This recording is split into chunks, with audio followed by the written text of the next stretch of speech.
It's now time for the Pony Cake Sports Podcast with your hosts, Josh Stevens, Tim Thompson, and Tom Schultz. Woo!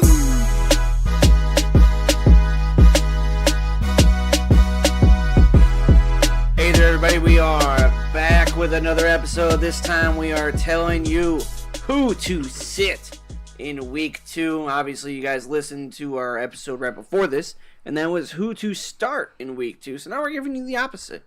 Guys, how we doing? I'm good, Joshua.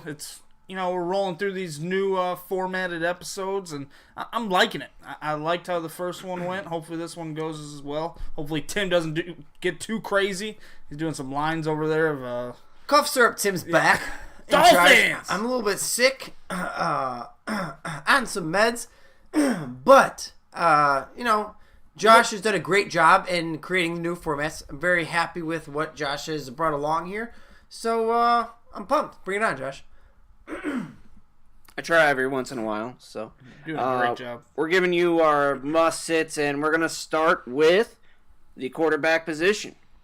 Tom, you're up. Who are you sitting? My first one is going to be Pip Rivers on the road at the Buffalo Bills right now.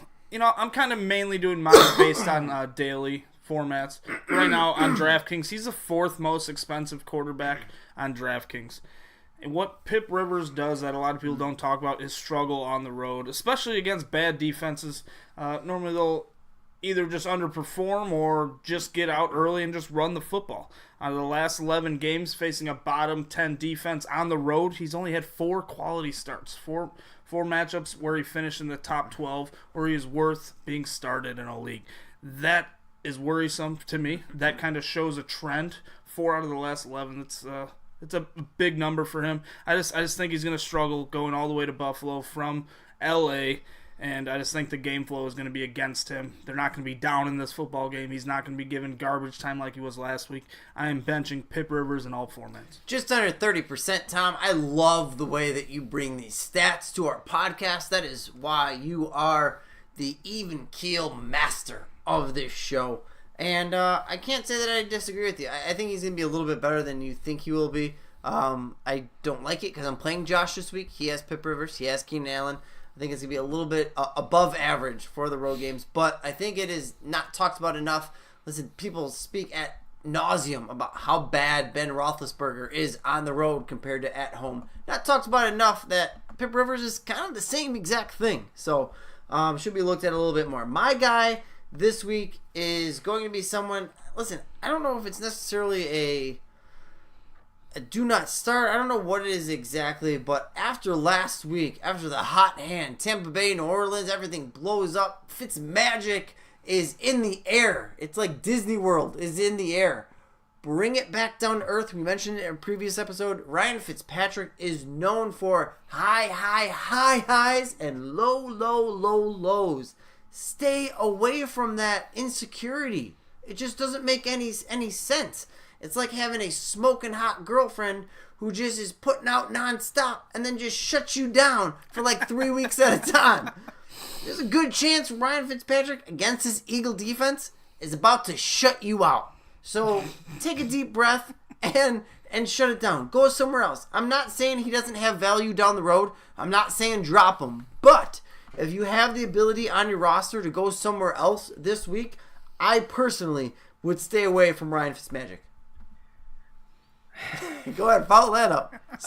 My sit of the week is going to be young quarterback Patrick Mahomes going to the Pittsburgh Steelers. Pittsburgh is at home, and the Steelers just held Tyrod Taylor to 15 of 40 passing, under 200 yards, 1 touchdown, 1 interception.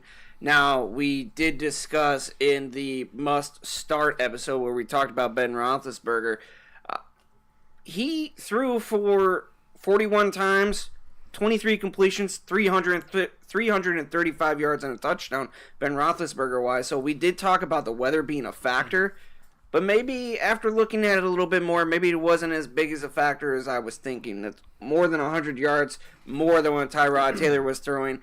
I like the Steelers at home to hold Patrick Mahomes under his very big fantasy number that he put up week 1. Can I add a quick thing here? It's just a quick story. Yeah. Because, I feel like that's what we bring here as well. The way we talk to each other, there's a lot of time it comes to what now, son? We throw that around a lot. And recently, over the last couple of weeks, I have a 3-year-old son. And I've brought to him, like, hey, son, come on, let's go potty. Hey, son, go put your toys away. Son, go do this. I've gotten away from his name. So I forgot how kind of impressionable 3-year-olds can be. So I've been calling him son instead of by his name. And last night, I couldn't have been more proud because as he was playing a game with his sister, he was sitting there yelling, "What, son? What? You can't stop me, son. I'm going to win this game, son." I didn't know what to say. I didn't know whether to shut him down or what, but because of you guys, it's like a pickup basketball game now at my house. So thank you very much, PKS. I felt like you guys would want to know that story. That's interesting. Yeah. Let's move on to running backs. Do you guys have another quarterback? Yeah, I have another one. Go ahead. Primarily for daily, it's going to be Aaron Rodgers. Look, he's a monster. If you got him in your redraft league, your dynasty league, there's a good chance you're probably going to have to start him. But for daily right now, especially on DraftKings, $6,800, third most expensive quarterback, facing the second best pass defense in the NFL, the Minnesota Vikings. That defense is spectacular. Aaron Rodgers, there's a chance he doesn't even play, according to Tim. I think he is going to play, but I think he's going to be under pressure. His legs, he probably won't be 100%. So the scrambling will probably be nullified a little bit. I'm not expecting him to have a monster game by any standards, and there's just so much more value. Do not play him in daily this week. It's not worth it. I got another one as well. He was the number 9, I believe, ranked quarterback in PPR.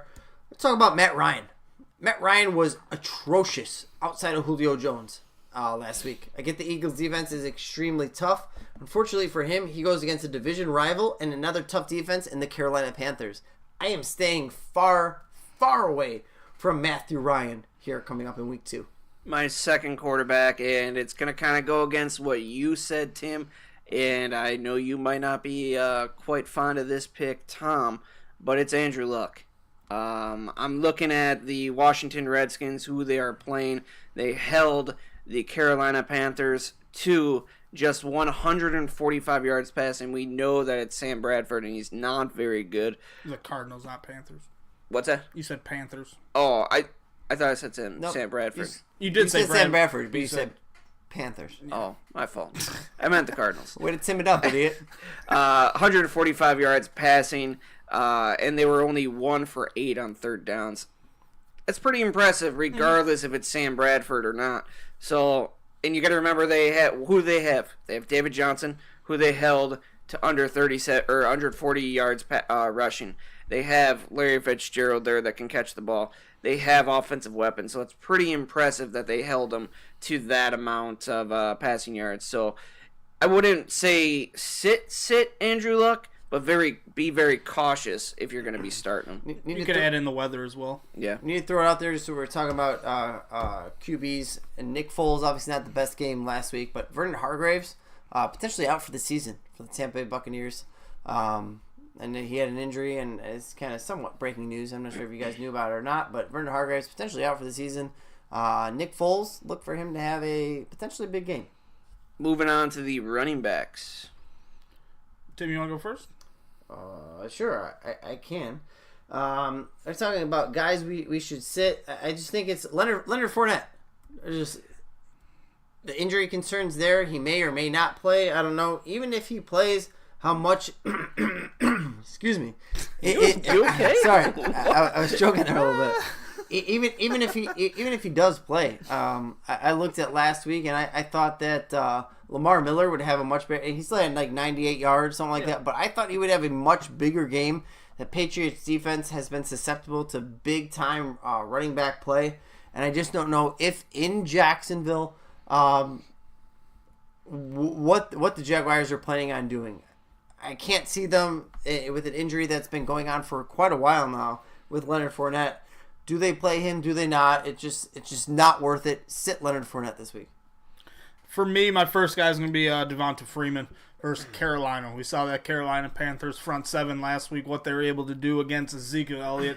And a good offensive line, one that might be struggling a little bit now. But the Falcons have a good O-line as well. But I'm worried about Freeman, worried about his health. Right now, I believe they're saying he's supposed to be playing, but we saw last week he played, got banged up, and Tevin Coleman got a lot of the work after that. Even when he's healthy, Coleman is going to be getting a large chunk of carries and touches. I do not trust Steve Sarkisian at all. I think the Panthers will be able to limit Devonta Freeman. If Freeman gets going in this game, he's going to need to do it in the receiving department, and Sark has not been using him that way ever since he got there. And when he tried to, it hasn't worked. Yeah. To be fair. Freeman's my big-time negative this week. I do like that, plus the fact the injury, you don't know exactly what Devonta Freeman you're going to get right now. Very good call. You did say Devonta Freeman, stay away from him in week 1 as well. And what was the reason why? What was the total yards? I don't think he's ever had over 40 yards rushing in opening season. You got, 39? Pretty sure you got 37, I think. Yeah, it wasn't a lot. He probably would have broke that mark if he didn't get banged up, but he struggled and didn't produce like an RB1. My first running back is going to be Jamal Williams of the Packers. My thing is with him, he averaged 3.1 yards per carry, only 47 total yards against the Bears. We do know that the Bears' defense is a much better defense that they have been as of recent. Last year they were really good. This year they're adding Khalil Mack and the rookie linebacker, which makes them even better. But it's crazy to think that those two guys haven't had a training camp, at all whatsoever. But the thing is, you have Jamal Williams, and you're going against a very tough Vikings defense, and where they just held their two running backs, Breida and Alfred Morris, to under 100 yards total, forced 2 fumbles by Alfred Morris, and I really like the fact that the Vikings defense looks ferocious, and they look very, very good. But Jamal Williams just has not, in my opinion, been the guy.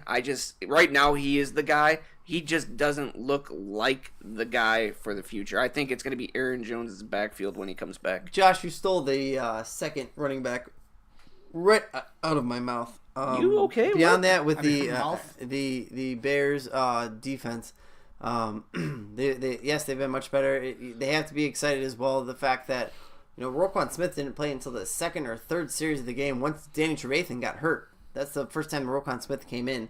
So to your point, Jamal Williams is a very, very questionable running back play at this point. My guy's going to be LaShawn McCoy. Did not do what I thought he would do week 1. I think Tom as well had him blowing up in the very first week. I could be wrong there, Tom. Sorry. Sean McCoy? Yeah, Shady? No, you didn't have Shady there? Yeah. What? Shady McCoy? Blowing up? No. Yeah, I thought I may have. I'm not saying I'm on the ball here because we're kind of going through it here. I had Jamal Williams, but I thought you had Shady McCoy having a decent week 1. But the week 2 against the Chargers, what Marshawn Lynch did to them early, I feel like that with the amount of not even talent, but the amount of attitude that they have there on that defensive line. They're going to shut that down early and often, and this is going to be a complete train wreck for the Buffalo Bills. Shady McCoy is not going to do anything whatsoever. Yeah, I own 0% of any Shady stock. Worried about his age, and that offensive line is terrible. No quarterback play. Do not like that matchup against the Chargers whatsoever. My last running back's going to be Derrick Henry right now in DraftKings. He's $5,200. It's $200 more than Deion Lewis, which makes no sense to me. I think they're going to be down in this football game, and when the Titans are down, they kind of showed it last week, kind of what we were thinking when they were down, that he would be riding the bench, kind of like what he's done his whole career with that football team. There's a reason they brought Deion Lewis in, and a reason they're paying him big bucks. He's the guy there in Tennessee. I'm a firm believer in that, and if Mariota is out against a tough Texans defense, I don't see Henry getting it going early or often in this game. Josh, did you go your running back 2 yet? No, not yet. Do that, and then I got something. I agree with you, Tom. If you guys listen to our running backs that we like, Deion Lewis is definitely on that list. So I definitely agree with the Derrick Henry assessment there. My running back 2, Kenyon Drake for the Miami Dolphins. He had 14 carries for 48 yards week 1. But you know who had 61 yards? Mr. Old Man Frank Gore. 9 carries for 61 yards. And they are going up against a Jets defense who just let up 39 yards to those Lions running backs. But we do know that the Lions were down a lot of points, so they were throwing the ball. But the times that they were running the ball, and the longest rush was 9 yards. So Kerryon Johnson, as good as he has looked in the preseason and as highly touted he has been, he didn't do anything in that game of any essence whatsoever. So I like to sit Kenyon Drake. 2 things. First thing I want to bring up to our listeners so they kind of understand what's going on here in this environment. Tom's over there in his sun hat with his sunglasses on there. It's a bucket hat. Chugging out of his Arizona iced tea gallon jug. Looks phenomenal. Just want to make sure everyone knows what's going on here in the Pony Keg Sports Studio. Question I have for you guys. Question between Christian McCaffrey and Melvin Gordon and then David Johnson. Is James Conner go next week? Obviously, going against the Kansas City Chiefs, a defense that none of us are high on. Is he going to put up the same numbers he did in week 1, which were huge? Is he a viable running back 1 option? Where do you guys see him falling? He's definitely a reliable fantasy option. I don't think he's going to put up over 30 points every week, but running backs in that system have produced similar to Le'Veon Bell when they get an opportunity. Yeah, I agree with that. I think he's the clear-cut number 1 running back on that depth chart. Well, it's because they just took Lev Bell off. Just saying. I think we just want to make sure we talked about him. Moving on to wide receiver. Tom? I'll go first, I guess. You guys are making me do it. I'm going going to to go with running back. I can go first. I'll go. I don't think I went first yet. I'm going to go with Mike Evans against the Philadelphia Eagles. This is primarily DFS, kind of what I've been doing for daily. He's $7,300 right now. It's pretty expensive. There's way better value out there. I think Philly's going to be able to get after Fitzmagic. They're going to be able to get after that Tampa Bay Buccaneers football team. I think Fitzmagic's going to struggle. Last week we kind of saw the highs, and we've been talking about with him. There's always a big-time drop-off, a big-time down, and I think that's gonna hurt Mike Evans' value this week. They're going to put a safety over the top of him and work on shutting him down this week. Tom, could not agree more. Mike Evans, DTF. He's down to fall. It's just not going to be a good week for one Mike Evans. That's a big name that you threw out there. Yeah, it is. It's like I'm going to start him in redraft leagues, but daily, I'm not paying $7,300 for him right now. Well, the guy that I'm going to go with is one Julio Jones for the Atlanta Falcons. They are playing the Panthers this weekend. The Panthers played the Cowboys last weekend, held their leading wide receiver Cole Beasley to 73 yards. Next closest wide receiver was Thompson with 27, and their number 1 wide receiver, Allen Hurns, to 20 yards. I think that the Panthers are going to not shut down the Atlanta Falcons, but I think that we're going to see your boy Tim, that was drafted by the Falcons, do a little bit more, and I think we're going to see a little bit more out of Mohamed Sanu. I think a big game out of Julio Jones is, in my opinion, going to be out of the question. I think like 73 yards. I think the guy you were saying that was drafted by the Atlanta Falcons, who you're trying to go, is Calvin Ridley. Yeah. Calvin Ridley could be the guy here this week. Finally, 0 catches last week. He did. I get it. 2 targets. But I'm saying 2 targets. But with Julio, listen, last week kind of laid the blueprint. If Matt Ryan can't throw to Julio Jones, he has nothing. He was awful outside of going to Julio Jones. He has to find someone else to go to. We'll find out who it is. Josh, I do not hate that pick whatsoever. Mine is going to be someone who I've been extremely high on, but with the quarterback concern and just kind of how they've been playing out and the team they're going against, Davante Adams.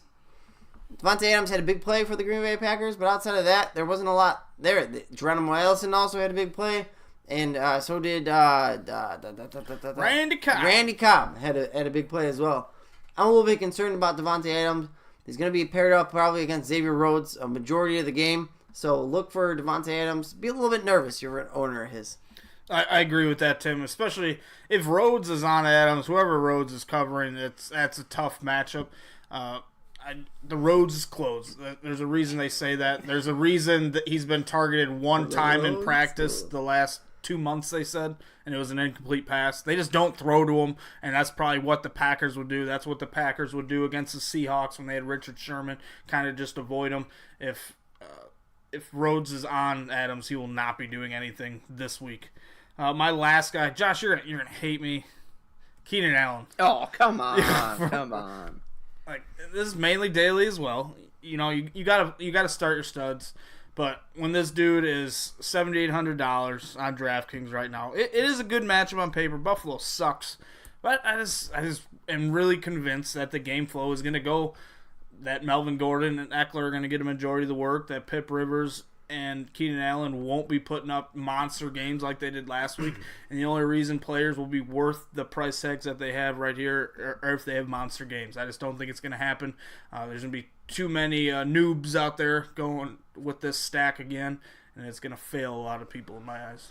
My second guy is going to be Tyler Lockett, the Seattle Seahawks. He's going to be the guy there. I think it's not talked about enough. Brandon Marshall is going back to Chicago.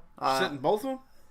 Somewhere that Brandon Marshall is. I expect Brandon Marshall to have a big game, actually, because I think Tyler Lockett, they're going to have Trash Fuller on him, making sure that he's not catching the big ball deep downfield, not getting any touchdowns. It's going to leave Brandon Marshall open to catch those 5-yard passes. You know, look for Brandon Marshall to have 7-8 catches, a big game. You know he's fired up. He felt like he was disrespected there. Quite a bit, just like he was last week when he played Denver, and he had a good game last week against Denver. So look for him. It's kind of the rebound party in Brandon Marshall's world. Denver to Chicago, gets to prove himself, and Tyler Lockett gets that. Everyone's kind of high on him right now with Doug Baldwin being shut down. So I would sit Tyler Lockett. I know that you are a big fan of Dak Prescott this week, Tom. But my second sit for wide receiver is going to be Allen Hurns. A lot of people drafted him kind of high because he was supposed to be the number one guy for the Dallas Cowboys with Dez Bryant leaving. But it looks like it's going to be Cole Beasley and whoever else they can throw the ball to. I just think Allen Hurns, we thought maybe he could have been, but I would temper expectations in this matchup against the Giants. At worst, a flex play if you're really desperate, but honestly, I would leave him on the bench. Let's move on to tight end. I'm going to go first. My tight end is going to be one Kyle Rudolph. Ooh. He only had 2 targets thrown his way this past week from newly acquired quarterback Kirk Cousins. Only caught one of them for 11 yards, but it saved fantasy days because it was a touchdown. I don't know, man. I just don't have faith in Kyle Rudolph this week. That's just where I'm at. Big name. Tim, you want to go? Yeah, I hate it, in all honesty. I do. You're going to hate mine worse. Yeah, no, I mean, Kyle Rudolph, someone you have to play. Green Bay had not shown any. I get that Trey Burton didn't do what they wanted to. Was most 2 of 6 targets thrown his way. The Bears didn't set up Trey Burton to succeed, and when Trey Burton was open, Trash Trubisky couldn't he couldn't hit him. He couldn't hit him. He did not make the throws. So my guy to sit will be one Jordan Reed against Indy. I think Indy has a game plan set up. They are pretty much just looking to shut down the running game and Jordan Reed. Jordan Reed's going to have a ton of focus on him throughout the game. So look for Jordan Reed to be shut down. I don't mind that, Tim. I hate your Trey Burton analysis. The Bears did everything they could to get him involved. Oh my God. Played 61 of 70 snaps in the offensive side of the football. He just got completely shut down in the second half when the Packers made an adjustment and put Josh Jackson on him. How did you do in the first half? Okay, that's where he caught all his passes. All 2 of them? He was shut out once Josh Jackson got on him. But my guy's going to be Mr. Jimmy Graham. That was Tim's start at tight end. Yep. Jimmy Graham's going to be my sit for the tight end spot. Look, Minnesota last year, I think, Josh, weren't they like the second best defense against tight ends? Yep. And George Kittle kind of opened up and kind of was able to thread the seam on them and get deep on that on that secondary. I don't think Jimmy Graham's going to be able to do that. He's older. He's not the most athletic tight end right now. Aaron Rodgers hasn't been known for targeting them. He struggled last week against the Bears, so I'm not expecting him to do much this week. If he does anything, it'll be similar to that Kyle Rudolph game of last week. But if you're a PPR, leagues like that, I'd rather start Kittle over him. Yeah, I agree with that. Anything else, guys? That's all I got. Do not start the Jets defense this week. I know they had a monster week last week. Like the Dolphins? But just don't. Just don't. It's not even that I like the Dolphins. Just don't expect. I like the Jets this week against the Dolphins. I don't mind that at all. There will be maybe an average. If you don't have anyone else, then maybe they're going to be like an average defense. If you need an average defense, if you don't have anyone else to start. But like the Saints had a monster fall off last week, I would still start the Saints defense over the Jets defense this week. All right, fair enough. Yep. All right, that's all we have for you guys. Hope you guys enjoyed. You can follow us on Twitter at PonyKegSports, at Pony_Keg_Tom, and at Fight Talk Tim. Go to our website, PonyKegSports.com, and email us if you have any fantasy questions, PonyKegSports@gmail.com. Until next time. Peace!